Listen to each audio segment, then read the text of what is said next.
Of all the Transformers, I have to admit I have a particular soft spot for one of the bad guys. The Constructicons were number one for me. A bunch of smaller robots that weren't just Transformers, they were a team. A team of engineers, no less. They built things.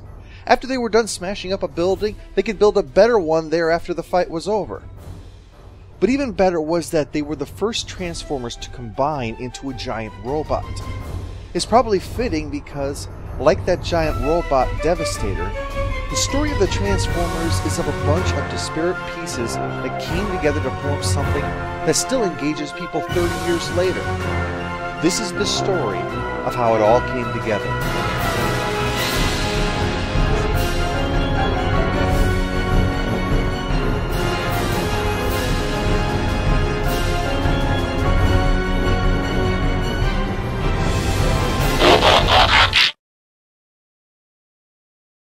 The year is 1983, and Marvel Comics editor-in-chief Jim Shooter meets with a toy company. That toy company had a vision to take their new product not just to toy shelves, but to transform it into comics, animated series, and who knows what else. And transform is exactly the word needed, because that's what the toys themselves did, transforming from vehicles into robots. It was going to be phenomenal, they said. It was going to take America by storm and launch this toy company into the big time. And that company's name was Knickerbocker, the creator of the Mysterions.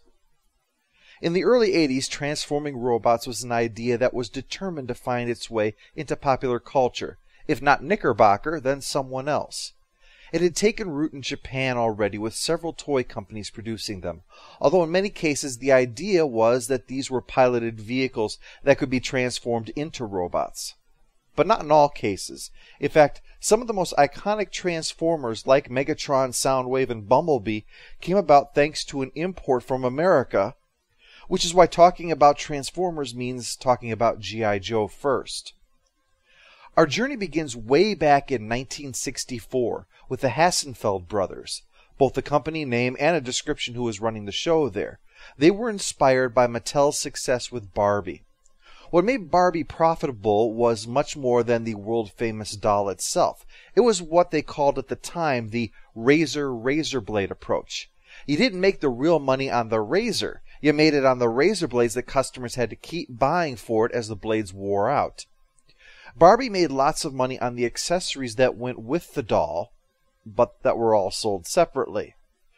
Don Levine at Hassenfeld Brothers, or Hasbro for short, thought that they should market a toy like that except for boys.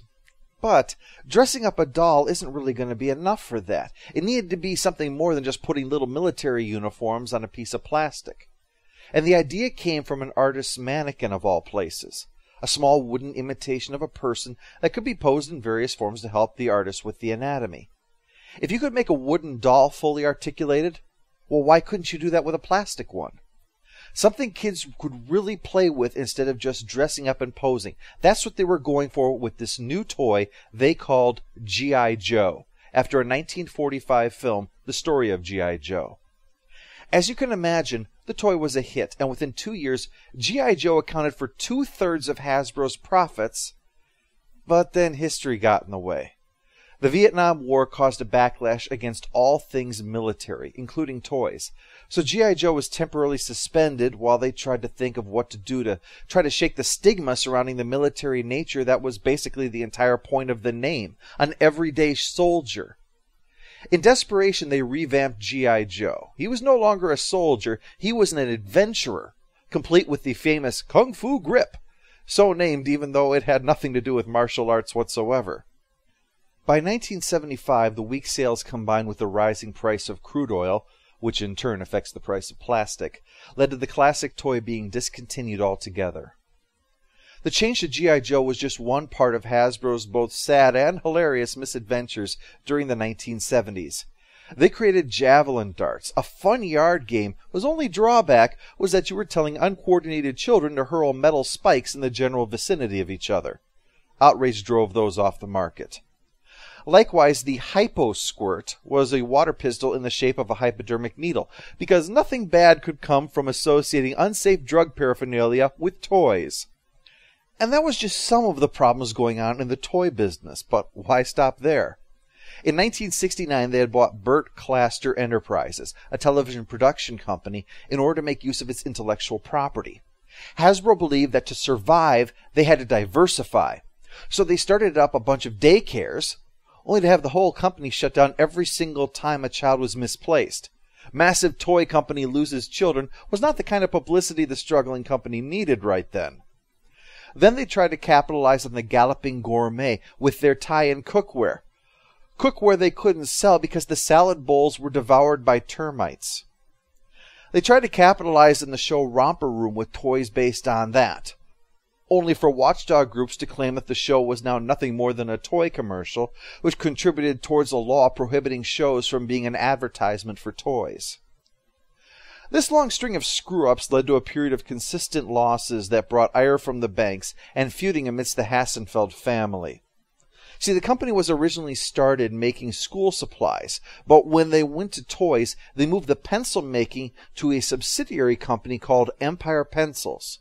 One brother would run the toy company and the other the Empire, and with the way things in the toy company were falling apart, Harold, the guy who was running the pencil company, was getting more and more pissed off over how it was affecting his company, which he actually blamed on his nephew Stephen. He was serving as Hasbro's president under his father. When Stephen's father died, Harold refused to recognize Stephen as the new chief of the company, which no doubt made for some very awkward Thanksgivings in the late 70s. Well, with this long string of screw-ups, you may be wondering, did anything go right for Hasbro during the disco era? Well, yes it did, and it was thanks to G.I. Joe, actually, and a Japanese toy company, Takara. Hasbro licensed the 12-inch action figure to them, which Takara repurposed into the Henshin Cyborg line, which they ran for 2 years before they decided to make a change. They shrunk the figure down to a third of its size and called the new line Microman.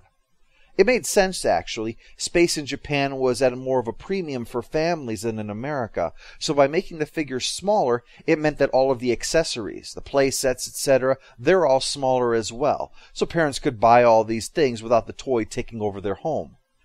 The concept of Microman was that the toys were actual real beings disguised as toys, and apparently in Japan that's not a bedwetting, terrifying thought.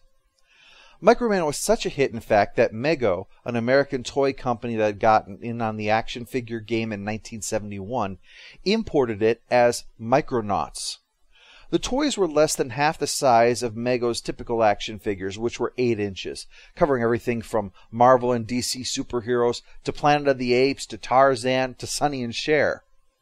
But Mego made a fatal mistake in 1976 when they were offered the chance to make action figures for an upcoming science fiction film.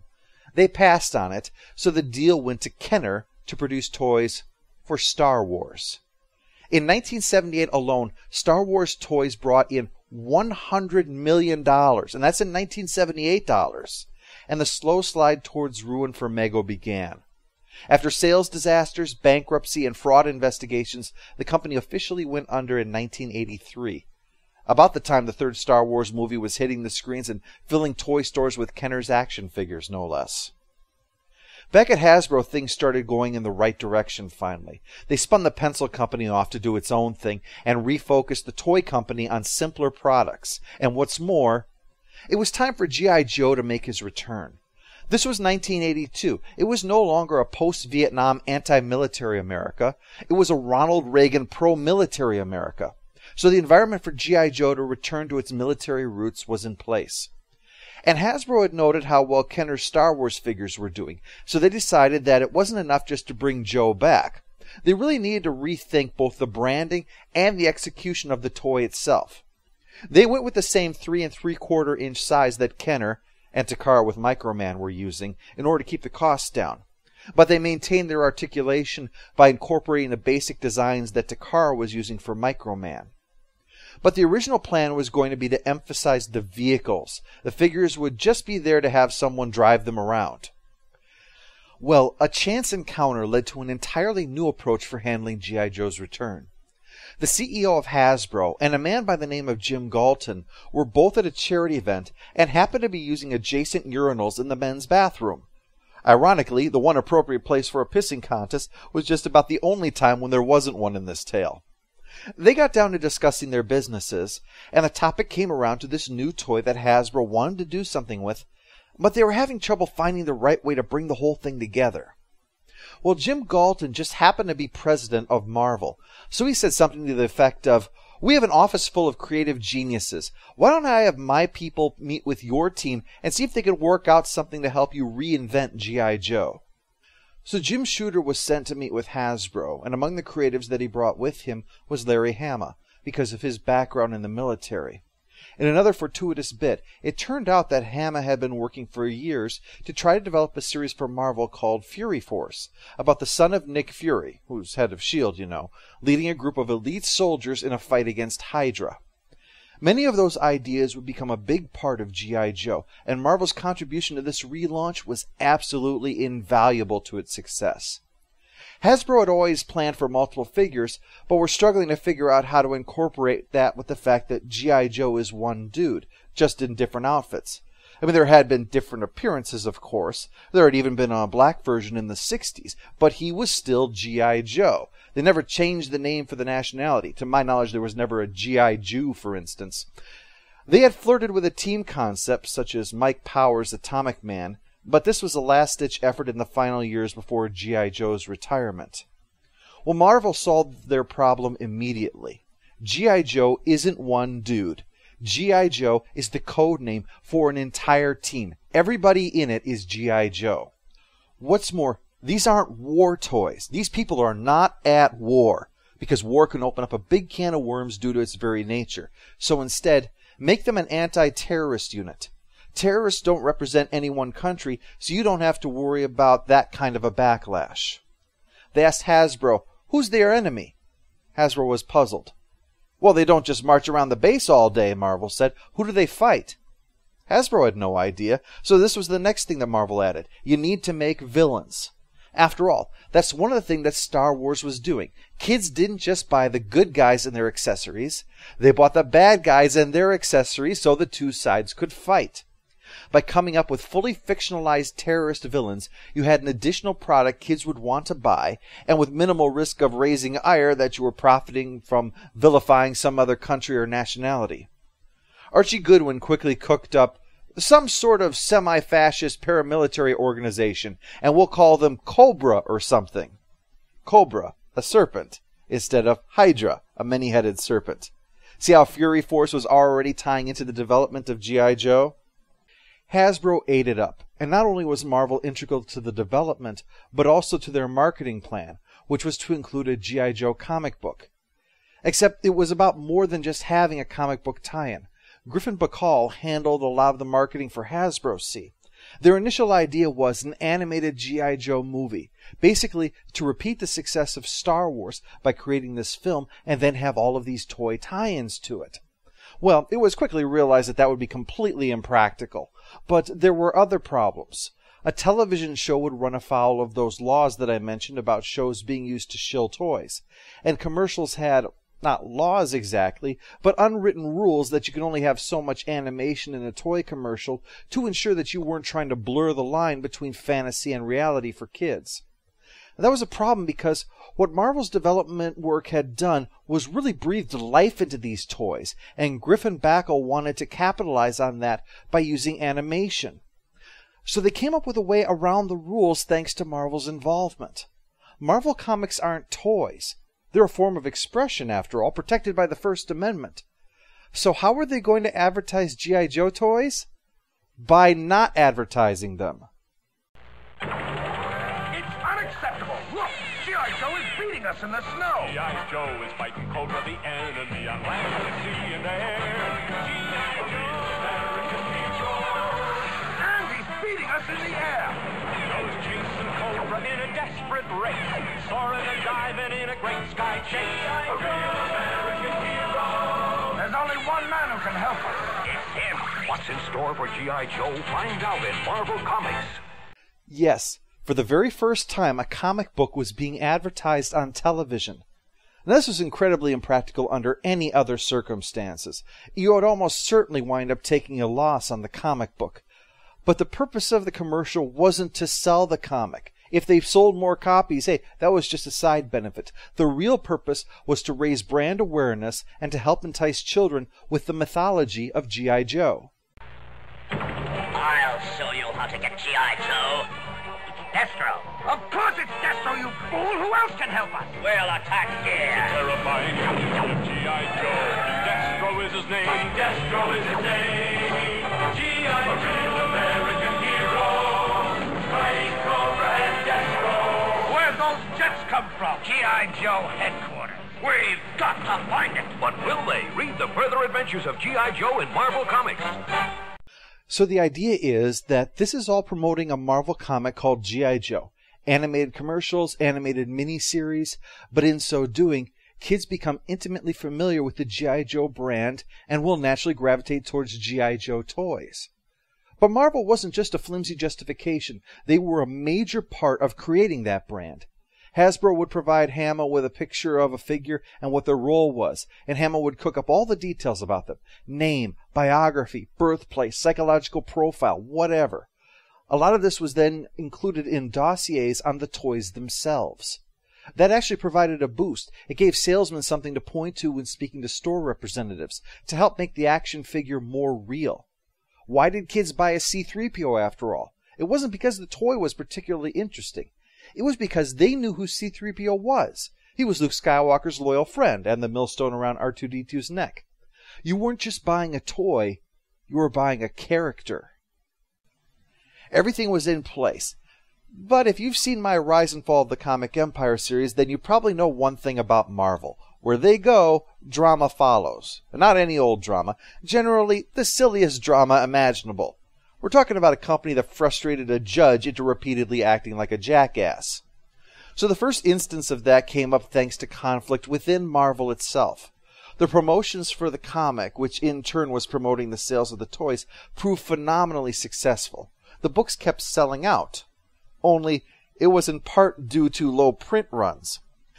After Chuck Rosansky had issued his open letter about how the direct market in comics was being treated, and how that compared to Jim Shooter's own studies of the matter, Shooter had championed Marvel entering the direct market more, well, directly.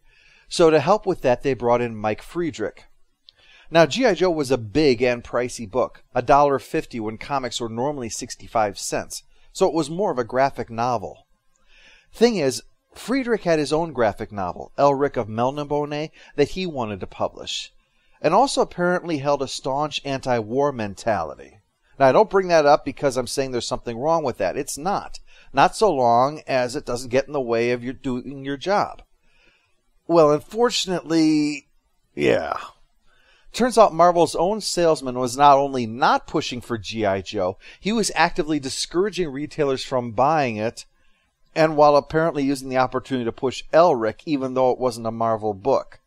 So demand for the book far, far exceeded supply, because the direct market retailers had been convinced that it was garbage that nobody would want.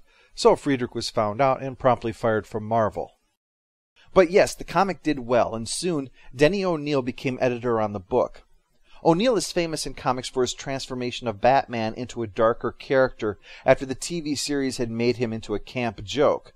And likewise, the G.I. Joe comic was going to be far darker than what the animated series would later be. But all around, this proved a tremendous success for both Hasbro and Marvel. G.I. Joe was a hit as both a toy and a comic book, and the fully animated commercials were beautiful to behold. They came in two forms. First was a full 30 seconds of animation, which was used to advertise the comic, enough to serve as a small story teaser meant to grab the kids.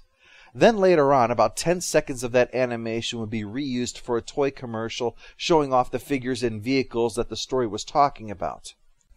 Now, while I've given a lot of credit to Marvel here, I don't want to sell short the contribution that Griffin Backel made with this, because it went beyond just the branding, and beyond just advertising even.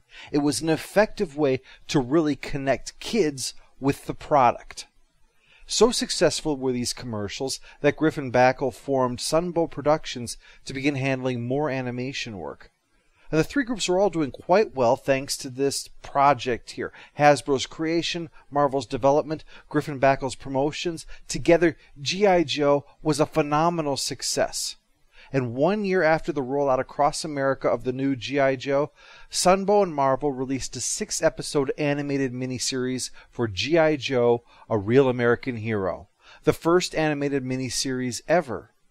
It proved popular enough to eventually lead to a full G.I. Joe series. But while that was going on in America, Hasbro representatives met up with their old friends at Takara at the Tokyo Toy Show in 1983, and things were about to come full circle, which we'll see in part 2 with More Than Meets the Eye.